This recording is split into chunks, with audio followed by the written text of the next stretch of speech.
There are high chances कि आज की ये स्टोरी तुम्हें फिक्शनल लग सकती है and you will not believe in this, but trust me bro, this is absolutely real. 2013 Faridabad, एक छोटी सी मिडिल क्लास फैमिली से बिलोंग करने वाली Tanisha, she was brilliant in studies and she was always a topper in his school. Tanisha एक बहुत kind hearted लड़की थी और हमेशा ही जो लोग दिल के अच्छे होते हैं और अच्छे काम करते हैं, पता नहीं क्यों उनके साथ कुछ ना कुछ बहुत बुरा ज़रूर होता है। So, in 2013, Tanisha completed her 12th class and she got 97% marks. She was very happy for this. Also, उसकी फैमिली और उसका स्कूल सब लोग काफ़ी प्राउड फील कर रहे थे उसके लिए। Now after completing 12th, Tanisha को एक अच्छे से कॉलेज में एडमिशन भी मिल जाता है। और तनीषा पीसीबी ग्रुप से थी, फिजिक्स केमिस्ट्री बायो से, तो वो मेडिकल के रिलेटेड कोई कोर्स करने का डिसाइड करती है। अब उसका एडमिशन हो गया, एक सेमेस्टर भी निकल गया, बहुत अच्छा परफॉर्मेंस था उसका फर्स्ट सेमेस्टर में and everything was good until the first semester completed. और जैसे ही तनीषा का फर्स्ट सेमेस्टर कंप्लीट हुआ और तनीषा ने रेगुलर क्लासेस में जाना स्टार्ट किया, तो कुछ दिन बाद suddenly her behaviour changed a lot. Because पहले तो तनीषा ने कुछ 2-3 दिन की लीव ले ली अपने कॉलेज से, और फिर तनीषा बहुत टेंशन में अपने घर पर आई और बहुत परेशान सी लग रही थी वो। और वो अपने नॉर्मल कॉलेज की टाइमिंग से थोड़ा पहले ही आ चुकी थी। उसने अपनी मदर से कहा कि कोई उसको डिस्टर्ब मत करना, वो सोने जा रही है और उसको सर में दर्द हो रहा है। बस इतना कह के वो अपने कमरे में गई और जाके डोर लॉक कर लिया। अब तनीषा की मदर को उसका ये बिहेवियर बड़ा ही अजीब लगा और वो देखती हैं कि तनीषा के चेहरे पर कुछ अजीब सी चोट के, स्क्रैचेस के हल्के हल्के से मार्क्स दिख रहे थे, जिन्हें वो एक स्कार्फ से ढकने की कोशिश भी कर रही थी। पर फिर भी उसकी मदर ने वो निशान हल्के से नोटिस कर लिए, पर वो ज़्यादा अच्छे से देख नहीं पाई थी। वो उस टाइम पर उससे कुछ कहे या पूछ भी नहीं पाई कि क्या हुआ। तो अब वो बस सोच ही रही हैं कि देखते देखते शाम हो गई और तनीषा के पापा भी आ गए। और यूजुअली तनीषा रोज इवनिंग में टीवी देखती थी, पर आज ऐसा नहीं था। आज तो वो अपने रूम में ही बैठी हुई है। तनीषा के पापा उसकी मम्मी से पूछते हैं कि क्या हुआ, कहाँ है तनीषा। तब उसकी मदर उसके फादर को सब बताती हैं कि आज जब से तनीषा कॉलेज से लौटकर आई है, तब से बस अपने कमरे में ही बैठी हुई है, लॉक कर रखा है, और कुछ खाने पीने को दो तो मना कर दे रही है। कह रही है भूख नहीं लग रही, मन नहीं हो रहा, और बड़ा रूड आवाज़ में बात कर रही है। मैंने पूछा भी कि क्या हुआ कॉलेज में, किसी ने कुछ कहा या टीचर ने डांट दिया, तो कुछ बता भी नहीं रही है। तनीषा की मदर ने तनीषा के टीचर से भी फ़ोन पर इस बारे में पूछा कि कॉलेज में कुछ हुआ था आज, तो उन्होंने भी कुछ नहीं बताया और उन्होंने सिर्फ इतना ही कहा कि आज सुबह से तो वो एकदम ठीक ही थी, पर रीसेस के बाद एकदम से उसका पूरा बिहेवियर बदल सा गया। एक तो वो पूरे रीसेस कहाँ गायब रही, कुछ पता नहीं, और रीसेस के बाद सीधे वो अपने क्लासरूम में आई और वो भी बिल्कुल लंगड़ाते हुए चल रही थी।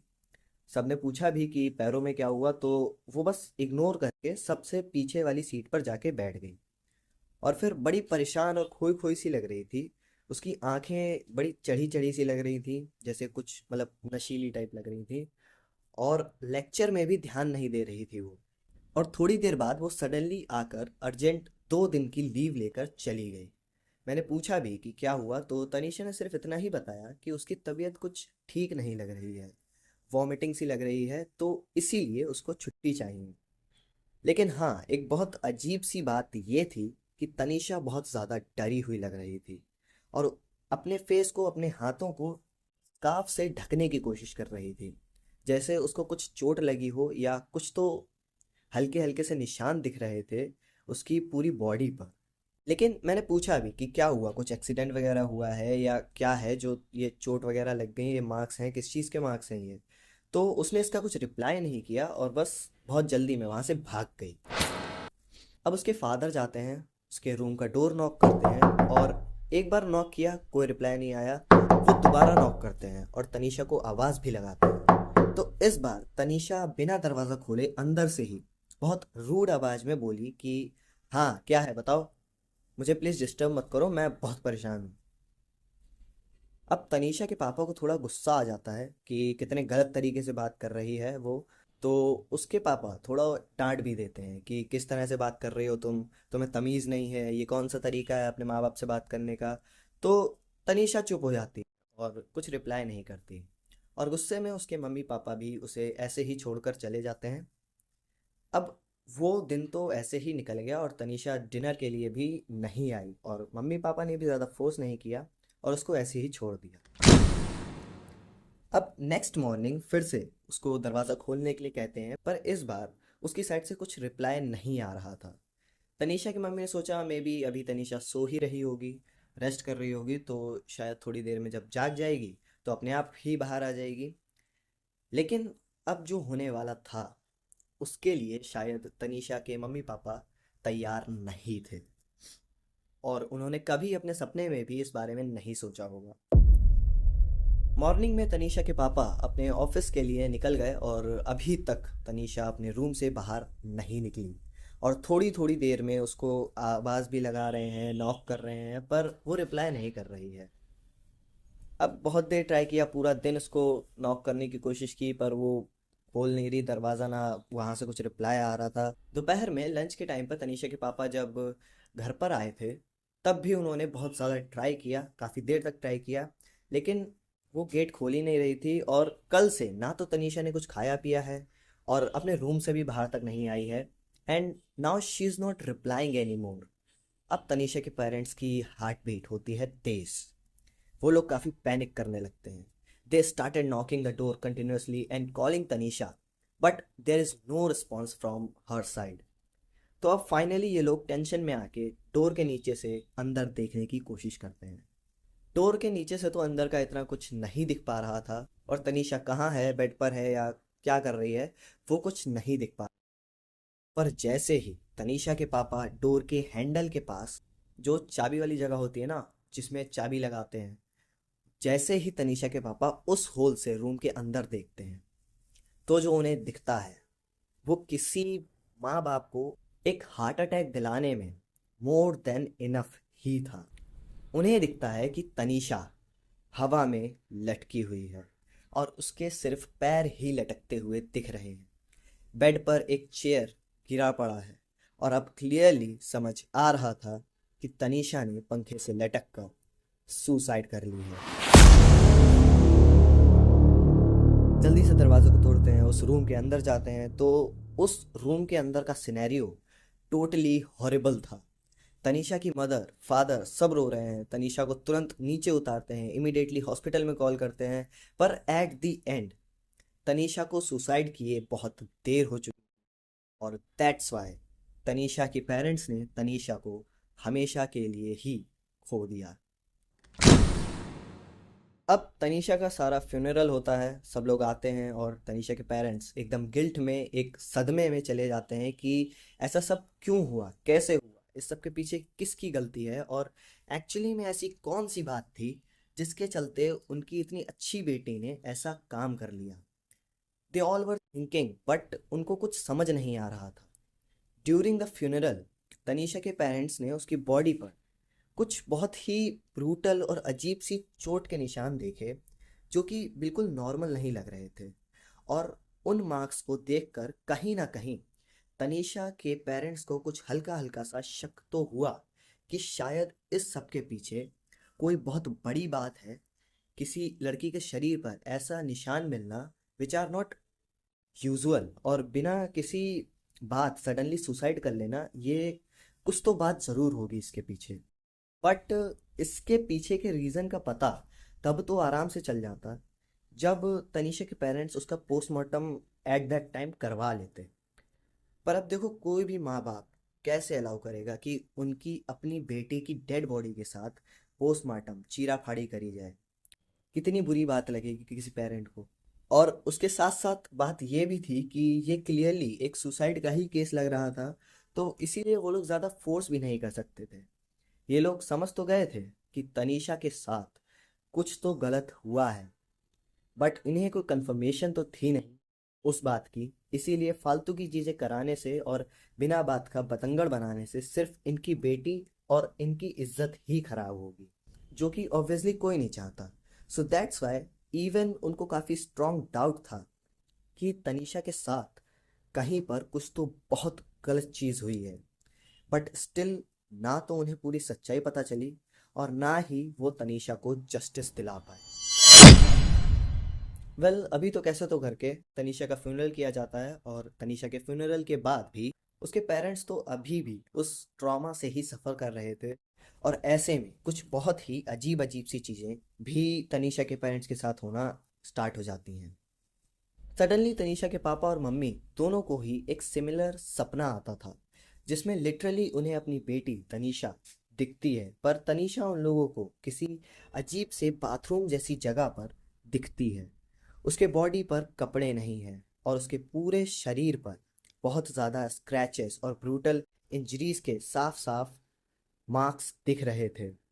और जब भी दोनों को ये सपना आता था, उस सपने में तनीषा बहुत ही ज़्यादा रो रही होती है और अपने पेरेंट्स से माफ़ी मांग रही होती है अपनी सुसाइड के लिए। और सबसे वियर्ड बात ये थी कि तनीषा अपने पेरेंट्स से हमेशा ही सपने में हेल्प मांग रही होती थी और जस्टिस के लिए कहती थी।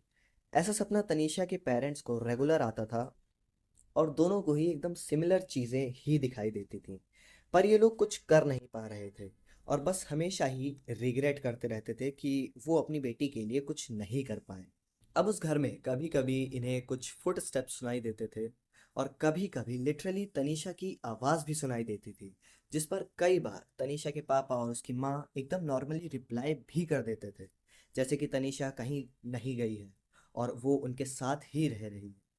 जैसे नॉर्मली तनीषा कॉलेज से आके अपनी माँ को बुलाती थी या सुबह सुबह अपने पापा को कुछ कहती थी, ठीक वैसे ही आवाज़ें कई बार इन लोगों को सुनाई देती थी, जिन पर ये लोग रिप्लाई भी कर देते थे। बट फिर उनको रियलाइज़ होता था कि तनीषा तो अब उनके साथ है ही नहीं। तनीषा की मदर एक बार दोपहर में अपने घर के ड्राइंग रूम में ही सोफे पर बैठी हुई थी और कुछ काम कर रही थी, और तभी वो किचन से नाइफ लेने के लिए किचन की तरफ जाती हैं। अब ड्राइंग रूम से किचन के रास्ते के बीच में साइड में एक वॉल पर एक मिरर लगा हुआ है। तो जैसे ही तनीषा की मदर किचन में जाने के लिए आगे बढ़ी, तो सडनली उनकी हल्की सी नज़र उस मिरर पर पड़ती है और उस टाइम उन्हें लिटरली तनीषा अपने पीछे खड़ी हुई दिखाई दी। तुरंत ही तनीषा की मदर पीछे मुड़कर ढंग से देखने की कोशिश करती हैं, पर इस बार कुछ नहीं दिखाई दिया और उन्होंने भी इसे एक वहम समझकर इग्नोर कर दिया और अपने काम में बिजी हो गई। तनीषा की डेथ के बाद उस घर में कई बार कुछ कुछ ऐसी चीज़ें जिन्हें मोस्टली तनीषा यूज़ करती थी, ऐसी चीज़ें अपने आप ही अपनी जगह से शिफ्ट होती हुई नोटिस करी गई। तनीषा की मम्मी कुछ चीज़ों को उनकी जगह पर ही रख देती थी, पर थोड़ी देर बाद या फिर अगले दिन जब वो अपने रूम से बाहर आती थी, तब वो चीज़ें अपनी जगह से हटकर इधर उधर पड़ी हुई मिलती थी, जैसे किसी ने उन चीज़ों को यूज़ किया हो और फेंक दिया हो। अब फिलहाल ऐसा नहीं है कि तनीषा के पेरेंट्स ने ऐसे ही उसकी सुसाइड को एक्सेप्ट कर लिया और उसकी बॉडी पर वो निशान देखकर वो लोग ऐसे ही हाथ पे हाथ रख के बैठे नहीं थे। उन्होंने अपनी तरफ से बहुत ज़्यादा कोशिश की, कॉलेज के टीचर्स से बातचीत की, तनीषा के फ्रेंड्स और ऑलमोस्ट सारे ही क्लासमेट्स से इस बारे में बात करी, पर उन्हें कहीं से भी कुछ भी खास इन्फॉर्मेशन हाथ नहीं लगी। और यहाँ अब धीरे धीरे इन लोगों के साथ चीज़ें और भी ज़्यादा ब्रूटल लेवल पर पहुँच चुकी थी। एक तो इधर इन्हें ऑलरेडी बहुत टेंशन थी उनकी बेटी की डेथ की वजह से, बट अलॉन्ग विद दिस अब तनीषा के पेरेंट्स को घर के अंदर, स्पेशली तनीषा के रूम के अंदर और उस रूम के आसपास तनीषा की प्रेजेंस सी फील होने लगी थी। लिटरली रात में कई बार तनीषा की परछाई सी दिखती थी और उसके रोने की आवाज़ सुनाई देती थी। और तनीषा के उस रूम में भी हमेशा एक बहुत ही वियर्ड सा साइलेंस फील होता रहता था। एक बार की बात है कि तनीषा के पेरेंट्स नॉर्मली अपने रूम में सो ही रहे थे और यूजुअली कुछ हर थोड़े दिनों में तनीषा का एक ऐसा सपना आता था जिसमें वो उनसे कुछ कहना चाहती थी और उनसे माफ़ी मांगती थी, जस्टिस मांगती थी। पर सडनली एक रात जब तनीषा के पेरेंट्स सो ही रहे थे, तब रात के कुछ 1:30 बजे एकदम से तनीषा की मदर को किसी लड़की के रोने की आवाज़ सुनाई देती है अपने ही रूम में। बिकॉज ऑफ दिस उनकी नींद खुलती है और जैसे ही उनकी आंखें खुलती हैं, उन्हें लिटरली अपने रूम में अपनी बेटी तनीषा उनके बेड के पास खड़ी हुई रोती दिखाई दी। वो तुरंत चिल्लाने लगती हैं और उनके चीखने की आवाज़ से तनीषा के पापा भी जागते हैं, और इससे पहले कि तनीषा के पापा भी तनीषा को वहाँ खड़ा देख पाते, तनीषा की मम्मी तनीषा को हाथ लगाने जा ही रही थी कि तभी तुरंत तनीषा एकदम से गायब हो गई। तनीषा के पापा भी जाग गए और पूछने लगे कि क्या हुआ, तो तनीषा की मम्मी ने बताया कि उन्होंने जस्ट अभी एक्चुअल में तनीषा की आत्मा को बेड के पास खड़ा रोता हुआ देखा। अब ये दोनों शौक भी थे और समझने की कोशिश ही कर रहे थे कि सडनली इन्हें अपने रूम के बाहर से तनीषा की आवाज़ आती है।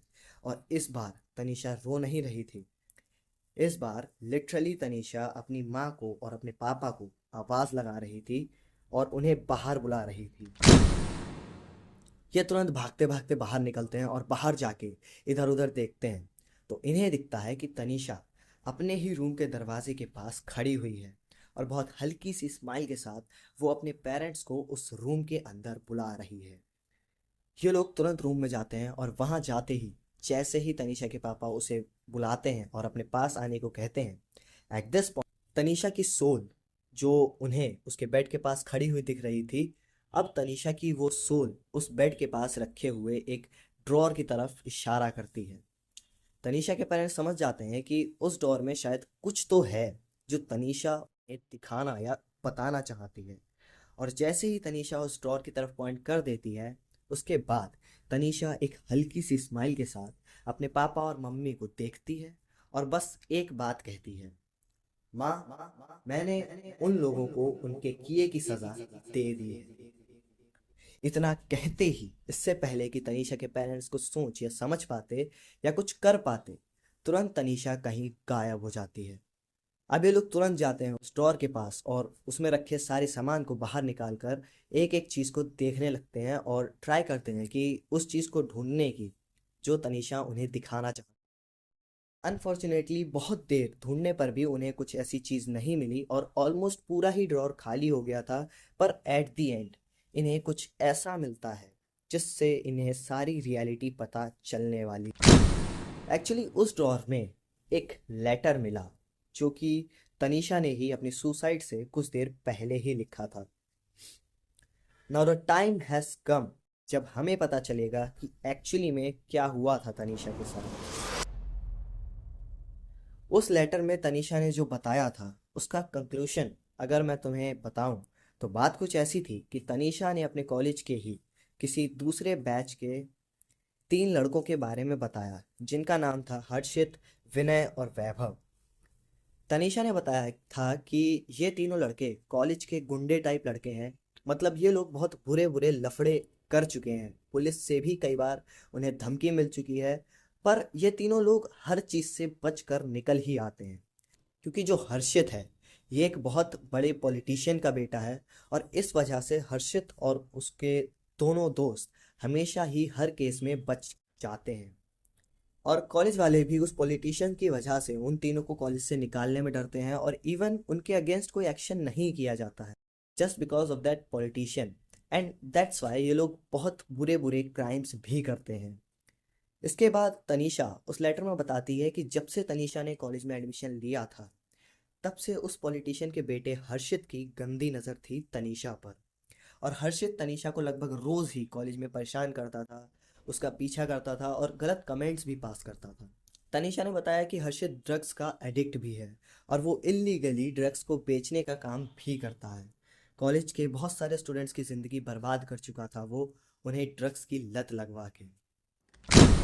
तनीषा ने उसके साथ हो रहे इस सब के बारे में कुछ टीचर्स को बताया था, पर वही बात कि हर टीचर उस हर्षित से डरता ही था, तो कोई कुछ एक्शन नहीं लेता था। और तनीषा कहती है कि उसने अपने मम्मी पापा को कभी इस सब के बारे में इसलिए पता नहीं लगने दिया क्योंकि तनीषा जानती है अपनी फैमिली के बारे में कि उसकी फैमिली में कितनी प्रॉब्लम्स हैं और बड़ी मुश्किल से उसकी पढ़ाई हो पा रही है।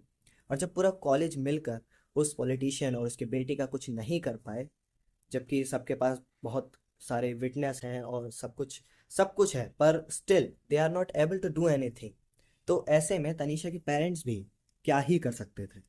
और सबसे बड़ी बात ये थी कि तनीषा को हर्षित ने धमकी भी दी हुई थी कि अगर तनीषा ने कुछ भी किया या किसी को भी कुछ बताने की कोशिश की तो वो तनीषा के माँ बाप को भी नुकसान पहुंचा सकते हैं।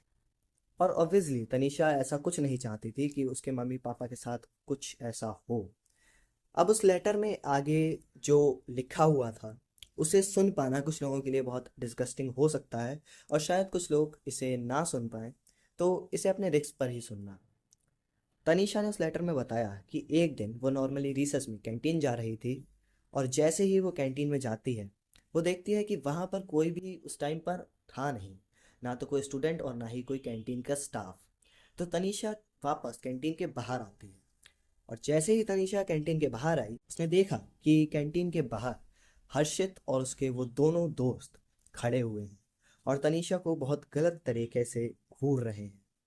अब तनीषा जल्दी से वहां से भागने की कोशिश करती है बट अनफॉर्चुनेटली वो तीनों हरामजादे तनीषा को पकड़ लेते हैं और उसे घसीटते हुए कॉलेज के पीछे एक अबेंडेंड पड़े हुए बाथरूम में लेके जाते हैं और वहां जाके वो तीनों लड़के तनीषा को जबरदस्ती ड्रग्स देते हैं, जिसके बाद तनीषा बिल्कुल अनकॉन्शियस हो जाती है। और फिर वो तीनों लड़के बारी बारी से तनीषा के साथ क्या करते हैं उस वर्ड को बोलना मैं ठीक नहीं समझता, पर स्टिल तुम समझ गए होगे कि मैं क्या कहना चाहता हूँ। यह सब होने के बाद जब तनीषा को होश आया तब तक बहुत देर हो चुकी थी। वो बस सबसे छुपते छुपाते अपने शरीर पर उन मार्क्स को कैसे तो करके छुपाती है और कॉलेज में छुट्टी के लिए कह के बस भागकर घर चली आती है। और अब इस सब के बाद तनीषा इतना ज़्यादा परेशान हो गई, डिप्रेस्ड हो गई, वो इतनी शर्म फील कर रही थी, वो बस अपने घर पर आई और सीधे ये चिट्ठी लिख कर सुसाइड कर ली और उसने सुसाइड को ही एक बेटर ऑप्शन समझा हर चीज़ को छोड़कर। इस लेटर को पढ़कर तनीषा के पेरेंट्स को जो गुस्सा आ रहा था वो ऐसा था कि अगर उनके सामने वो तीनों लड़के आ जाते उस समय पे तो वो दोनों लोग उन तीनों को चीर फाड़ कर फेंक देते। लेकिन अब तनीषा के पेरेंट्स तुरंत डिसाइड करते हैं कि चाहे कुछ भी हो जाए पर अब वो तनीषा को जस्टिस ज़रूर दिलाएंगे। जब तनीषा के पेरेंट्स उन तीनों लड़कों का पता लगाते हैं तब उन्हें जो पता चलता है वो जानकर तुम लोग काफ़ी अच्छा फील करोगे। तो तनीषा के पेरेंट्स ने जब कॉलेज से उन तीनों लड़कों का पता लगाया तो उन्हें पता चला कि जस्ट 2 दिन पहले ही वो तीनों लड़के बहुत ही मिस्टीरियस तरीके से मर चुके हैं। और जब इन लोगों को उन तीनों लड़कों की मौत के पीछे का रीज़न पता चला तब तो बस मज़ा ही आ गया। इन्हें पता चला कि उन तीनों लड़कों का कहना था कि उन्हें पिछले कुछ दिनों से किसी लड़की की आत्मा दिखती है और उन्हें लगता है कि वो आत्मा उन्हें मार देगी। वो बता रहे थे कि उन्हें वो आत्मा हर रोज़ दिखती है और उन्हें कई बार जान से मारने की कोशिश भी करती है। तीनों लड़कों का अभी रिसेंटली एक बाइक एक्सीडेंट भी हुआ है और तीनों ही बिल्कुल पागलों जैसी हरकतें करने लगे थे। उन तीनों लड़कों के साथ ऐसा सब कुछ दिनों तक हुआ और इस बारे में उन्होंने कई लोगों को बताया भी और काफ़ी मदद मांगी कुछ बाबा या तांत्रिक से, पर कोई भी कुछ नहीं कर पाया और लास्ट में जाके इन तीनों की बहुत ही वियर्ड तरीके से डेथ भी हो गई। ये तीनों लोग एक साथ किसी कमरे में बैठे हुए थे रात के टाइम में और अगले दिन अचानक से तीनों एक ही समय पर एक साथ एक ही कमरे में मरे हुए मिले।